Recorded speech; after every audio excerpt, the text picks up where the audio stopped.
भाषा, भाषा का मुख्य उद्देश्य क्या होता है, यानी मूल्यांकन स्तर पर हम का जिक्र भाषा का मूल्यांकन के लिए उद्देश्य ढूंढते हैं। मूल्यांकन के बारे में कुछ न कुछ तो उद्देश्य होना चाहिए।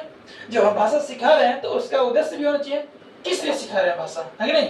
तो उद्देश्य ये होना चाहिए कि विद्यार्थी में भाषिक कौशल का प्रगति एवं प्रगति का आकलन करना, यानी कि जो विद्यार्थी के हम भाषा सिखा रहे हैं उसमें विद्यार्थी ने कितना कौशल प्रवृत्ता रूप से सीखा है और कितना नहीं सीखा है, इसका भी ज्ञान होना चाहिए। तो कैसे ज्ञान होगा, उसके प्रगति का ज्ञान तब होगा जब हम उसका क्या करेंगे, हम उसका करेंगे आकलन। क्या करेंगे, आकलन, तब जाके उसका ज्ञान होगा, होगा नहीं होगा। ठीक है, अब देखिए उसके बाद विद्यार्थी का जो होता है सतत मूल्यांकन करने के भाषा शिक्षण में आने वाली कठिनाइयों को दूर कर सकते हैं, है कि नहीं। यानी कि जब हम लगातार मूल्यांकन करेंगे बच्चे का, क्या करेंगे, सतत मूल्यांकन करेंगे, लगातार हम मूल्यांकन करेंगे तो बच्चे में जितना भी कठिनाई होगी उसको हम क्या कर सकते हैं, दूर कर सकते हैं, है कि नहीं। और आप मूल्यांकन नहीं करिएगा और लगातार आप पढ़ाते रहिएगा और तो बच्चा उसमें क्या सीखा क्या नहीं, कितना सीखा, कैसे पता चलेगा, पता चलेगा नहीं चलेगा। इसलिए हमें क्या करना चाहिए, लगातार मूल्यांकन करके बच्चे की कठिनाइयों को दूर कर देना चाहिए, ऐसा ना। तीसरी बात, विद्यार्थी की रचनात्मक और सृजनात्मकता का विकास करना चाहिए।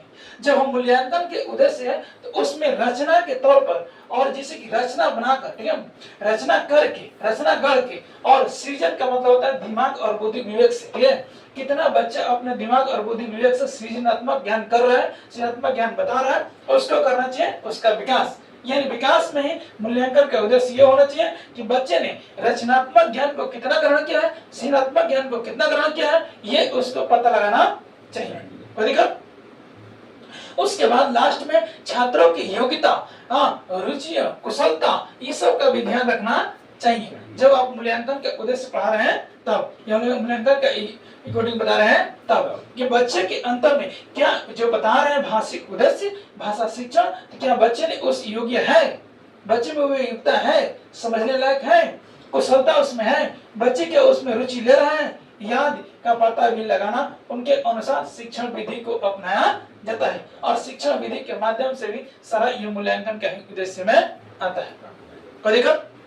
अब सुनिए ध्यान से, अध्ययन अध्यापन, यानी कि जो हम लोग पढ़ते हैं और पढ़ाते हैं स्टूडेंट को, वे अध्ययन अध्यापन को भी प्रभावशाली बनाने के लिए हमें सतत एवं लगातार मूल्यांकन बच्चे का करते रहना चाहिए। इससे क्या होता है कि अध्ययन अध्यापन क्या होता है, एक क्रम में बना हुआ रहता है। ठीक है, आगे सुनिए। छात्र को सीखने हेतु हमें क्या करना चाहिए, जब छात्र को आप सिखा रहे हैं या बता रहे हैं तो हमें समय समय पर उसका उपचारात्मक व्यवस्था भी प्रदान करना चाहिए। उपचारात्मक व्यवस्था के अकॉर्डिंग उसको सिखाना चाहिए। ठीक है, इसके अकॉर्डिंग मूल्यांकन प्रक्रिया के द्वारा जो अध्यापक होते हैं प्रत्येक विद्यार्थी को भाषिक कौशल की दक्षता होने या न होने का आकलन भी करते रहते हैं, है नहीं, कि वो कितना भाषा में बच्चा दक्ष हुआ यानी परिपूर्ण हुआ, कितना सीखा और कितना नहीं सीखा, इसके बारे में भी बच्चे का आकलन होना चाहिए, अध्यापक के द्वारा करना चाहिए।